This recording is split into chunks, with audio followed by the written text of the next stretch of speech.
النبي أولى بالمؤمنين من أنفسهم وأزواجه أمهاتهم صدق الله العلي مولانا العظيم وبلغنا رسوله النبي الكريم الأمين ونحن على ذلك من الشاهدين والشاكرين والحمد لله رب العالمين إن الله وملائكته يصلون على النبي يا أيها الذين آمنوا صلوا عليه وسلموا تسليما الصلاة والسلام عليك يا رسول الله وعلى آلك وأصحابك يا حبيب الله الصلاة والسلام عليك يا درود پاک پڑھیے سارے بابا ضرور الصلاة والسلام عليك يا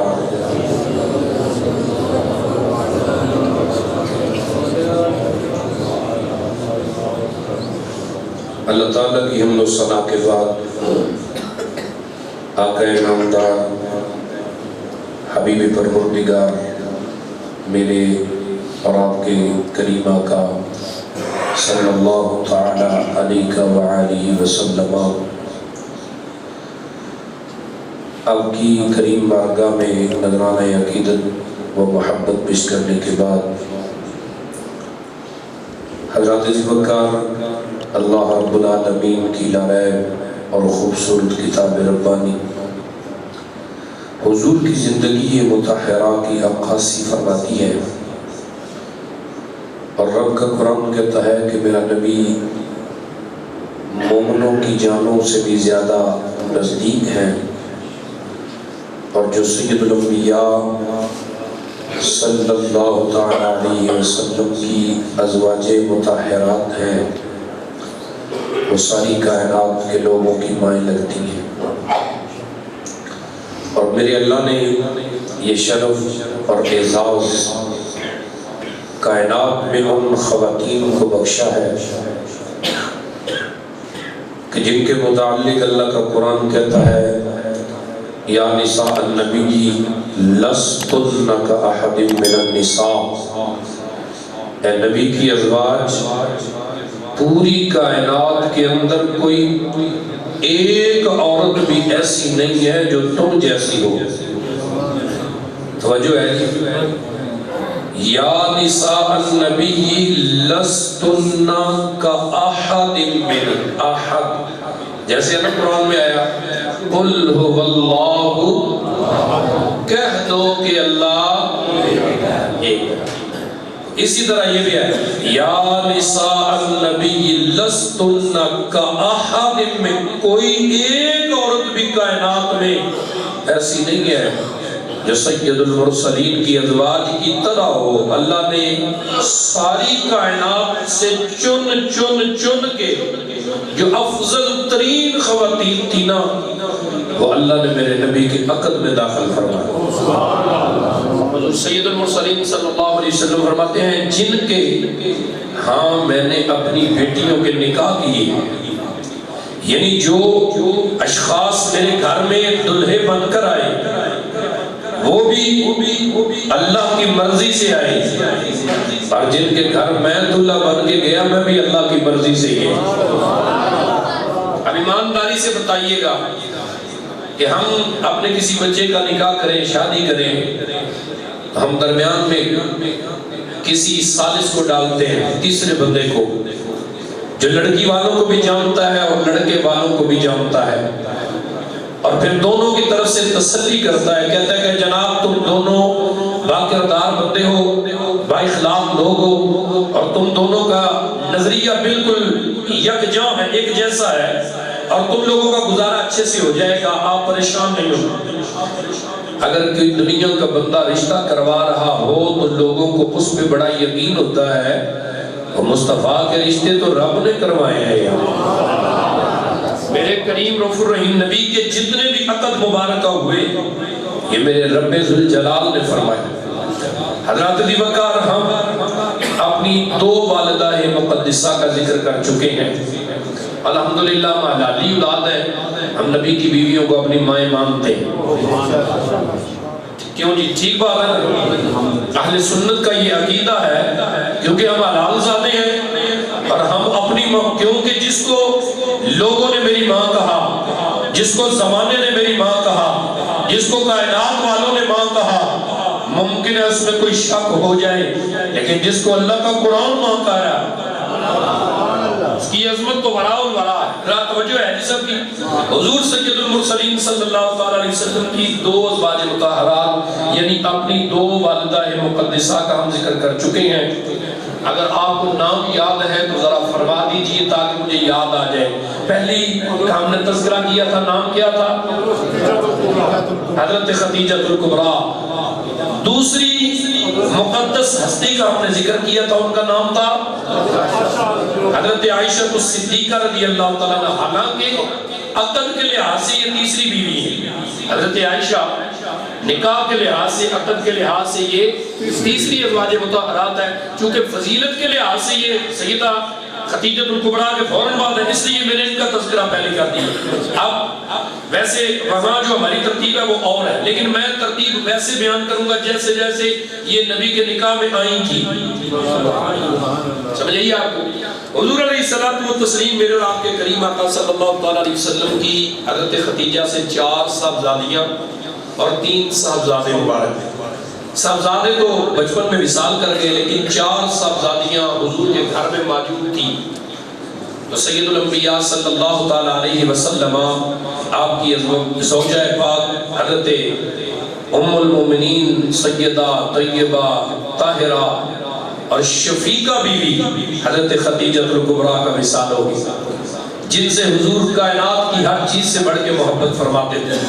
اور سید الانبیاء پریشان رہتے تھے۔ حضور علیہ الصلوۃ والتسلیم نے دین کا کام کر رہے تھے اور میرے کریم رؤوف الرحیم نبی صلی اللہ تعالی علیہ وسلم کے دین میں دخل ہوا ایک بہت بڑا قبیلہ، ایک بہت بڑا خاندان، بنو قبیلہ قریش کے اندر ایک قبیلہ تھا بنو عبد شمس۔ یہ قبیلہ دوسرے لوگوں کی بنسبت دین سے دشمنی میں سب سے آگے تھا، بہت سخت تھا لوگوں کے لیے، مسلمانوں کے لیے، ان کے دلوں میں ذرا برابر نرمی نہیں تھی۔ اور میرے رب کا کرم دیکھیے، اللہ نے اسی قبیلے کے سردارین کی اولادوں میں سے حضرت سودا کو ایمان کی دولت سے سرفراز فرمایا۔ یہ حضرت سودا بنت زمعہ رضی اللہ تعالی عنہا ہے، یہ دور اسلام میں داخل ہوئی، ان کے شوہر تھے سکران بن عمر، انہوں نے بھی کلمہ پڑھ لیا، ان کے بیٹے تھے عبد الرحمن، انہوں نے بھی کلمہ پڑھ لیا، یہ تینوں ہستیوں نے کلمہ پڑھ لیا۔ اب کلمہ پڑھا تو دین میں بڑی سختیاں تھی، مطلب مسلمان ہونے کا مطلب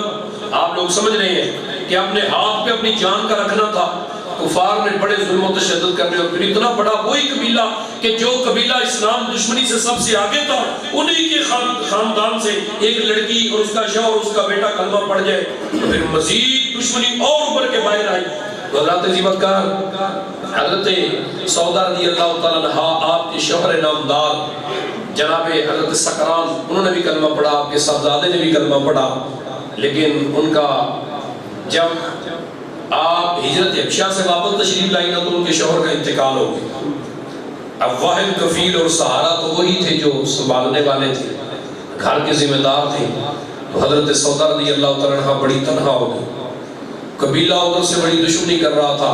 اور قبیلے کے لوگ بہت زیادہ سختی کر رہے تھے، اور اب ان کے لیے ٹھہرنے کو کوئی کائنات کی چیز نہیں تھی۔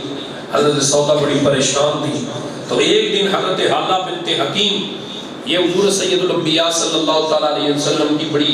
قریب صحابیہ تھی، انہوں نے آ کے حضور کی بارگاہ میں عرض کیا، یا رسول اللہ صلی اللہ تعالیٰ علیہ وسلم، اللہ کے حبیب اگر آپ اجازت دیں تو میں حضرت سودا سے آپ کے نکاح کی بات کروں۔ اللہ کے محبوب صلی اللہ تعالیٰ علیہ وسلم نے فرمایا کہ اے پیاری خولا ذرا رک جاؤ، مجھے رب کی طرف سے پیغام کا انتظار ہے۔ میں نے کیا کہا ہے آپ کو؟ حضور سید المرسلین صلی اللہ تعالیٰ علیہ وسلم میرے اور آپ کے کریم آقا رک گئے، اور جناب کچھ دنوں بعد حضرت جبریل وہی لے کے آئے، انہوں نے کہا یا رسول اللہ، رب کہتا ہے ہم بھی راضی ہیں، تم بھی راضی ہیں۔ حضرت سودا رضی اللہ تعالیٰ عنہ سے پھر حضرت امام الانبیاء صلی اللہ علیہ وسلم کا عقد مبارک ہو گیا، نکاح ہو گیا، اور یہ وہ خاتون ہے، یہ عمر رسیدہ تھی، حضور سید الانبیاء صلی اللہ علیہ وسلم کی عمر مبارک 50 کے قریب تھی اور ان کی عمر 55 کے قریب تھی، لیکن حضور سید الانبیاء صلی اللہ علیہ وسلم کی اس زوجہ کو اللہ نے یہ اعزاز بخشا، یہ وہ خاتون ہے جنہوں نے فاطمہ الزہرا کی بھی پرورش فرمائی، یہ وہ ہستی ہیں نبی پاک صلی اللہ علیہ وسلم کی ازواج مطہرات میں سے، یعنی کہ یہ عمر رسیدہ تھی اور انہوں نے میرے کریم رسول نبی صلی اللہ علیہ وسلم کی باقی صاحبزادیہ مبارکہ اور آپ کے گھر کو بڑے احسن طریقے سے چلایا، اور پروردگار عالم نے آپ کی برکت سے اللہ تعالیٰ نے بہت زیادہ برکات عطا فرمائی، اور حضور سید المرسلین صلی اللہ علیہ وسلم نے جناب آپ حضور کے عقد مبارکہ میں رہی اور کافی عمر تک آپ رہی، تقریباً حضور کے وصال کے بعد حضرت فاروق اعظم رضی اللہ تعالیٰ عنہ آپ کے دور خلافت میں واقعات آپ کے اور بھی ملتے ہیں، لیکن تھوڑا میں شارٹ کر رہا ہوں کہ حضرت فاروق اعظم رضی اللہ تعالیٰ عنہ کے دور خلافت میں تقریباً 22 ہجری میں آپ کا انتقال ہوا اور آپ کو جنت البقیع میں دفن کیا گیا۔ یہ میرے کریم رسول نبی کی دوسری زوجہ مطہرہ، اور تیسری زوجہ حضرت سیدہ عائشہ صدیقہ رضی اللہ تعالیٰ عنہا ہے وسلام اللہ علیہ، اور ان کے بعد اللہ تعالیٰ نے جن کو اس عقد میں آنے کی شرف اور اعزاز بخشانا، وہ ہستی حضرت سیدہ حفصہ بنت فاروق اعظم ہے، حضرت عمر رضی اللہ تعالیٰ عنہ کی صاحبزادی مبارکہ، نام نامی اسم گرامی حضرت حفصہ رضی اللہ تعالیٰ عنہ، اور فاروق اعظم سرکار کی یہ صاحبزادی تھی، اور پروردگار عالم نے ان کو بہت زیادہ سلیقہ مند اور بہت زیادہ ہنر والی رکھا ہوا تھا۔ ان کا پہلا نکاح حضرت یہ اعلان نبوت سے 5 سال پہلے آپ کی ولادت ہوئی، اعلان نبوت سے حضور نے 40 سال میں اعلان نبوت کیا، یعنی جب حضور کی عمر 35 سال تھی تو حضرت حفصہ رضی اللہ تعالیٰ عنہ تب ولادت پائی۔ حضرت عمر رضی اللہ عنہ کے گھر میں آپ کا قبیلہ اور آپ کا خاندان بڑا عزت دار خاندان، حضرت فاروق اعظم کا خاندان، اور آپ کو یہ حیثیت حاصل تھی، حضرت فاروق اعظم دور کفر میں بھی سفیر مکہ کے نام سے جانے جاتے تھے، مطلب دو قبیلوں کی اگر آپس میں کوئی جھگڑا ہو جانا، لڑائی ہو جانی، مسئلہ ہو جانا، تو تب تک وہ دونوں قبیلے بات نہیں کر سکتے تھے جب تک درمیان میں فاروق اعظم نہیں آ جاتے۔ تو یہ خاندان، ان کا گھرانہ، ان کا قبیلہ بڑا زیرت، بڑا عقل مند، بڑا دانا مانا جاتا۔ یہ مطلب جیسے ہمارے پنجاب دیہات میں لوگ کہتے ہیں پریا پنچایت مکان والا گھرانہ، یعنی چودھریاں کا گھر، حضرت فاروق اعظم رضی اللہ تعالیٰ عنہ ایسا گھرانہ تھا۔ آپ کا پہلا نکاح حضرت اخنس بن حذیفہ رضی اللہ عنہ سے ہوا، جو حضور کے صحابی تھے، کلمہ بھی پڑھا تھا اور جنگ بدر میں شہید ہوئے تھے، جنگ بدر میں وہ شامل ہوئے اور وہاں زخمی ہو گئے، پھر مدینہ شریف میں ان کا علاج معالجہ چلتا رہا لیکن ٹھیک نہیں ہو سکے، اور اسی مرض میں حضرت اخنس بن حذیفہ کا انتقال ہو گیا، اور پھر حضرت فاروق اعظم رضی اللہ عنہ صاحبزادی مبارکہ بھی بالکل جوان تھی اور آپ بڑے پریشان تھے کہ بیٹی کا اب نکاح کہاں کریں، تو پھر وہ فرماتے ہیں، کتابوں والوں نے لکھا ہے کہ حضرت عثمان غنی کے پاس گئے، جا کے کہنے لگے کہ عثمان تو میرا بھائی ہے، تو میں تجھ سے بہتر کسی کو نہیں دیکھتا، تو میرا دل ہے تو میری صاحبزادی سے نکاح کر۔ حضرت عثمان غنی نے فرمایا یار رک کچھ دن، میں انتظار کر، میں کچھ سوچ بچار کر لوں پھر تجھے جواب دوں۔ حضرت عثمان نے 2-4 دن لیے، اس کے بعد فرمایا بھائی میں تیری بیٹی سے نکاح نہیں کر سکتا، سیدھا سیدھا۔ حضرت فاروق اعظم کو بڑا سخت ہوا، دل پہ ناراضگی بھی ہوئی، تھوڑا غصہ بھی آیا کہ یار یہ تو میرا بھائی ہے اور اتنا پیارا بھائی ہے، تو اس نے یہ کیا کیا میرے ساتھ۔ آپ فرماتے ہیں پھر آپ نے حضرت سیدنا ابو بکر صدیق سے بات کی کہ بھئی اگر آپ چاہیں تو میں اپنی صاحبزادی کا نکاح آپ سے کر دوں۔ حضرت سیدنا صدیق اکبر رضی اللہ عنہ نے فرمایا اچھا یار میں تمہیں بتاؤں۔ عثمان غنی نے تو ڈائریکٹ جواب دے دیا نا، ابو بکر صدیق نے جواب نہیں دیا، وہ تھوڑا ٹال مٹول کرتے رہے، جب وہ ملتے تو پھر بس ادھر ادھر کی باتیں کرتے، مطلب وہ کوئی جواب نہیں۔ فاروق اعظم کو ان سے بھی زیادہ ان پہ ناراضگی کہ یار انہوں نے تو اسٹریٹ فارورڈ مجھے کہہ دیا کہ بھئی آپ کے ساتھ ہم اپنی بچی کا عقد نہیں کر سکتے، یا آپ کی بچی سے میں اپنا عقد نہیں کر سکتا، لیکن حضرت ابو بکر صدیق نے کیا کیا میرے ساتھ، ان کو تھوڑی زیادہ ناراضگی تھی ان پر۔ تو پھر ہوا کیا، آپ نے جا کے نہ ساری شکایات، دونوں رات کی شکایت حضور سے کی کہ یا رسول اللہ یہ میرے ایسے بھائی ہیں، میرے پیارے بھائی ہیں، لیکن انہوں نے میرے ساتھ دیکھیں کیا کیا ہے۔ اللہ کے حبیب صلی اللہ علیہ وسلم مسکرائے، حضور نے فرمایا عمر تو پریشان نہ ہو سکتا ہے اللہ رب العالمین عثمان اور ابو بکر سے بھی افضل تیری بیٹی کو شوہر عطا فرمائے۔ آپ فرماتے ہیں پھر پروردگار عالم نے احکم الحاکمین نے یہ اعزاز بخشا، پھر جناب جبریل آئے اور انہوں نے آگے کہا کہ اللہ نے آپ کی ازواج مطہرات میں سے ایک نام حفصہ کا بھی پسند فرما دیا۔ تو سرکار مدینہ صلی اللہ تعالیٰ علیہ وسلم نے حضرت عمر کو بلایا اور بلانے کے بعد فرمایا کہ اے پیارے عمر، کیا تو راضی ہے کہ اپنی صاحبزادی کا عقد میرے ساتھ کر دے، نکاح کر دے؟ وہ کہنے لگے یا رسول اللہ کی عزت کی قسم ہے، اس سے بڑی اعزاز اور شرف اور عزت کی بات کیا ہو سکتی ہے کہ بیٹی عمر کی ہو اور محمد کے نکاح میں آ جائے؟ اس سے بڑی بات کیا ہو سکتی ہے؟ یا رسول اللہ میں تیار ہوں۔ اور فرماتے ہیں وہاں یہ خوشی ہو گئی، لیکن دل میں وہ ملال تھا کہ یار ان دونوں نے ٹھیک نہیں کیا۔ آپ فرماتے ہیں وہ دونوں اکٹھی مل گئے، انہوں نے کہا کہ حضرت سیدنا عثمان غنی اور فاروق حضرت سیدنا صدیق اکبر سرکار نے، آپ فرماتے ہیں کہ بھئی پیارے عمر کو ہم سے ناراض نہ ہو۔ انہوں نے کہا کیوں حضرت جی، ناراض ہونے والی بات ہے؟ آپ نے فرمایا نہیں جناب، آپ کو پتہ نہیں ہے، ہم نے یہ خاموشی اختیار اس لیے کی تھی، آپ کے ساتھ ہم نے حضور کا راز فاش نہیں کیا، لیکن آپ کو جواب دینے سے بھی میرا تو دل ڈرتا تھا کہ تم میرے بھائی ہو، تمہارا دل ٹوٹے گا، تو میں نے آپ کو جواب اس لیے نہیں دیا کہ ہم رسول اللہ کی بارگاہ میں بیٹھے تھے تو اللہ کے حبیب صلی اللہ علیہ وسلم نے تمہاری بیٹی کی پسندیدگی کا اظہار فرمایا۔ تو جب حضور نے اظہار فرمایا نا تو پروردگار عالم نے جبریل کو بھیج دیا، اللہ نے فرمایا کہ اے پیارے حبیب آپ یہ خوشخبری دے دے عمر کو کہ اللہ نے اس کی بیٹی کو نبی کی بیوی کی جگہ پہ پسند فرما لیا۔ حضرات دیوکار پھر آپ سے نکاح ہو گیا۔ حضور سید الانبیاء صلی اللہ تعالیٰ علیہ وسلم کے ایک صحابی تھے حضرت نعمان بن حارثہ رضی اللہ، حضور سے وہ بہت امیر آدمی تھی۔ حضور علیہ الصلوۃ والتسلیم جب نکاح فرماتے نا تو وہ ایسے قریبی اور بڑے پیارے صحابی تھے کہ وہ حضور کی بارگاہ میں آتے اور آگے کہتے یا رسول اللہ آپ نے نکاح فرمایا ہے، یہ ایک مکان میرا ہے، میں آپ کو ہبہ کرتا ہوں، تحفہ دیتا ہوں، یا رسول اللہ اس میں آپ اپنی زوجہ کو ٹھہرائیں، یہ آپ کا گھر ہے۔ وہ حضور کو مکان جو ہے نا وہ تحفے میں دے دیا کر۔ تو حضور سید المرسلین صلی اللہ تعالیٰ علیہ وسلم نے مدینہ شریف کے اندر مشرق سائڈ پر حضرت حفصہ رضی اللہ تعالیٰ عنہا کا حجرہ مبارک موجود ہے۔ اور ایک کمال کی بات میں آپ کو بتاؤں، تاریخ میں یہ آتی ہے، حضرت سیدہ عائشہ صدیقہ رضی اللہ تعالیٰ عنہا نے تو اپنا حجرہ دے دیا نا حضور کی قبر انور کے لیے، لیکن جب مسجد بننے لگی نا فاروق اعظم رضی اللہ تعالیٰ عنہ نے فرمایا کہ ساری جگہ میں مسجد میں داخل کی جائے۔ تو حضرت حفصہ کہنے لگی میں اپنا حجرہ مسجد کے لیے نہیں کرتا، آپ بناؤ ساری مسجد بناؤ لیکن میں اپنا حجرہ نہیں دیتا، اس حجرے کے ساتھ میرے شوہر کی یادیں جڑی ہوئی، یہ وہ حجرہ ہے جہاں پر میں رسول کریم علیہ السلام کی خوشبو محسوس کرتی ہوں، یہ وہ حجرہ ہے جہاں میں سید المرسلین صلی اللہ علیہ وسلم کی یادیں محسوس کرتی ہوں، تو میں یہ حجرہ نہیں دے سکتی۔ جناب صحابہ کہنے لگے یہ فاروق، لیکن وہ اپنی بات کی ایسی پکی تھی، سب نے کہا پڑا لیکن انہوں نے کہا نہیں جناب میں نہیں یہ دے سکتی۔ پھر پروردگار عالم کا احسان دیکھیے کہ سب ازواج مطہرات کے حجرے گرا دیے گئے، لیکن حضرت حفصہ کا حجرہ، وہ حجرہ تو پیچھے سے گرا دیا، لیکن انہوں نے کہا کہ آپ چلو ایسا کرو کہ آپ کا یہ سارا حجرہ، انہوں نے کہا ٹھیک ہے حجرہ آپ گرانا چاہتے ہو پیچھے سے کمرہ گرا دو، لیکن یہ جو دیوار میں باری لگی ہوئی ہے نا یہ باری وہ ہے جہاں سے رسول کریم علیہ السلام گزرا کرتے تھے، یہ وہ دہلیز ہے جہاں سے میں حضور کو دیکھا کرتی تھی، تو یہ نہیں اتارنے دوں گی۔ انہوں نے کہا ٹھیک ہے آپ اس کی اجازت دیتے ہیں۔ وہ آج بھی مسجد نبوی میں لگی ہوئی، ویسے کی ویسے آج بھی لگی ہوئی، اور وہاں کی وہاں اللہ نے متعین فرمائی ہے۔ حضرت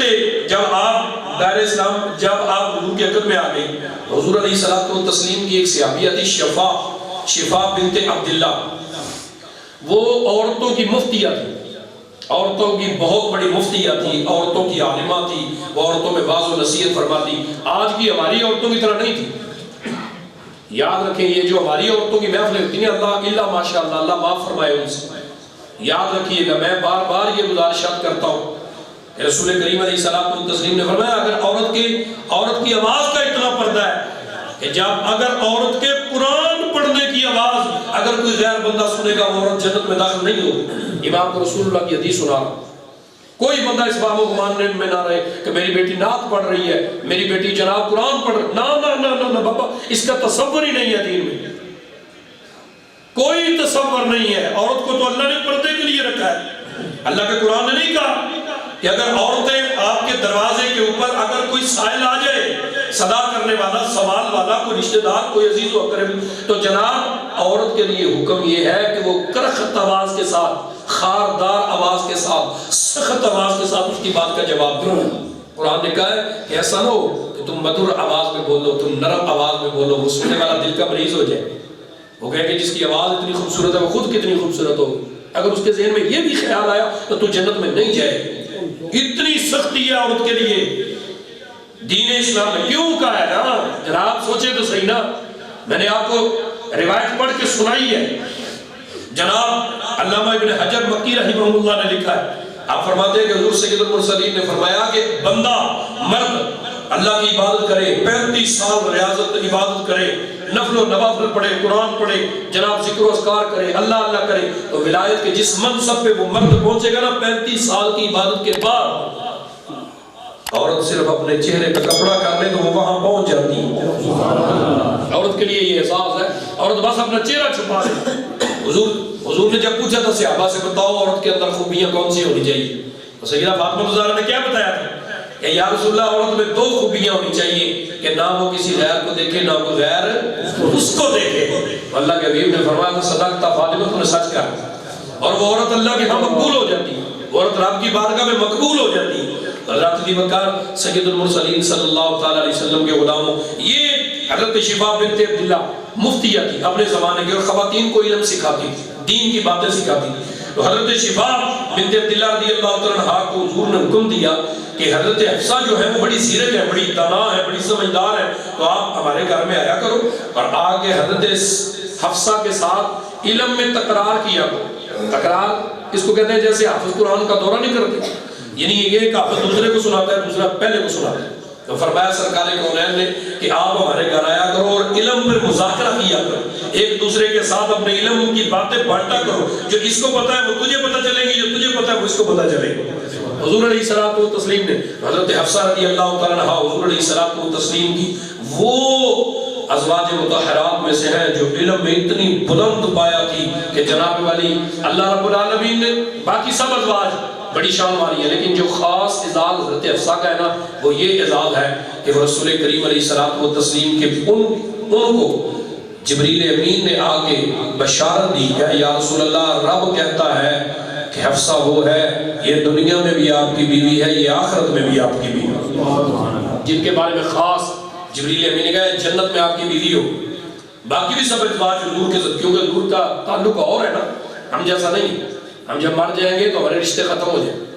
قیامت والے دن آتا ہے نا، ایسا کا باپ اپنے بیٹے کو نہیں پہچانے، ماں اپنے بیٹے کو نہیں پہچانے، وَلَا تَزِرُ وَازِرَةٌ وِزْرَ أُخْرَىٰ، اللہ کا قرآن کہتا ہے جناب۔ لیکن قیامت والے دن رسول کریم کے رشتے ویسے کے ویسے تھے، جو حضور کا دنیا میں بھائی تھا وہ قیامت میں بھی بھائی ہو، جو حضور علیہ الصلوۃ والتسلیم کی دنیا میں ماں تھی وہ آخرت میں بھی ماں ہے، جو دنیا میں باپ تھے وہ آخرت میں بھی باپ ہے، جو دنیا میں جد اعلیٰ تھے وہ آخرت میں بھی جد اعلیٰ، جو دنیا کے اندر جناب والی بیویاں تھیں وہ قیامت میں بھی بیویاں ہوں گی، جو دنیا میں بیٹیاں تھیں وہ قیامت میں بھی بیٹیاں ہوں گی، اور ہم حضور کی امت بھی ہیں اور روحانی بیٹے بھی ہیں۔ ہائے ہائے ہائے، اور ساری کائنات کے رشتے قیامت کو ٹوٹ جائیں گے، محمد سے ہمارا رشتہ نبی اور امتی کا بھی ہے، باپ اور بیٹے کا بھی ہے، یہ ہمارا رشتہ قیامت کو بھی تعلق جاری رہے گا۔ اور حضور سید المرسلین صلی اللہ علیہ وسلم فرماتے ہیں ہم اپنے رشتوں کو بھولا نہیں کرتے۔ حضرت ابی بکر 45 ہجری میں حضرت امیر معاویہ سرکار کے دور میں حضرت سیدہ حفصہ رضی اللہ تعالیٰ عنہا کا انتقال ہوا، یہ میرے کریم رؤوف الرحیم نبی صلی اللہ علیہ وسلم کی جناب چوتھی زوجہ مقدسہ تھی۔ اللہ تعالیٰ اپنے محبوب کریم علیہ السلام کے تصدق مبارک سے پروردگار عالم ہم سب کی حاضری کو اپنی کریم بارگاہ میں قبول فرمائے، اور حضور علیہ السلام کے ازواج مطہرات کی زندگی کو سمجھنے اور پرکھنے کی اللہ ہمیں توفیق رفیق عنایت فرمائے۔ وما توفیقی الا باللہ، وآخر دعوانا الحمد للہ رب العالمین۔